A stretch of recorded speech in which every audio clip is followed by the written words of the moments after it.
Structural audit शिवाय मुख्यमंत्र्यांनी बुलढाण्यातील पुतण्यांचं अनावरण करू नये अशा प्रकारची मागणी काँग्रेसच्या प्रदेश सचिव जयश्री शेळके यांनी केलेली आहे। 20 पेक्षा अधिक महामानवांच्या पुतळ्याचं मुख्यमंत्र्यांच्या हस्ते अनावरण होणार आहे आणि त्याआधी आता काँग्रेस चांगलीच आक्रमक झाली आहे।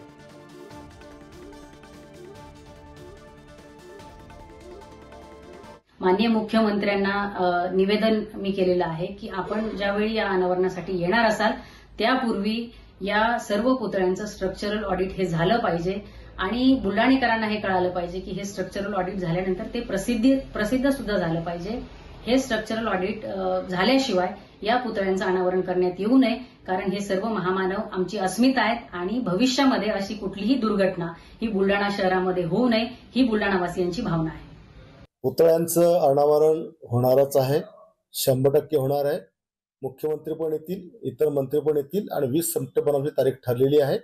5 तारीख ठरलेली होती, परंतु पावसाच्या वातावरणामुळे आम्ही तो कार्यक्रम विनंती करून पुढे ढकललेला आहे। मुख्यमंत्र्यांनी यायचं की नाही यायचं हे की काँग्रेसवाल्यांना विचारून मुख्यमंत्री आमचे ठरवत नाही।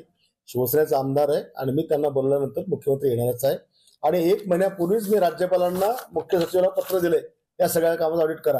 त्याच्यामुळे मी जे काही ऑडिटचं पत्र पाठवलं त्याची कॉपी करण्याची गरज कोणा काँग्रेसच्या चमच्याला नाही आहे। विनाकारण क्रेडिट घ्यायचा प्रयत्न करू नये।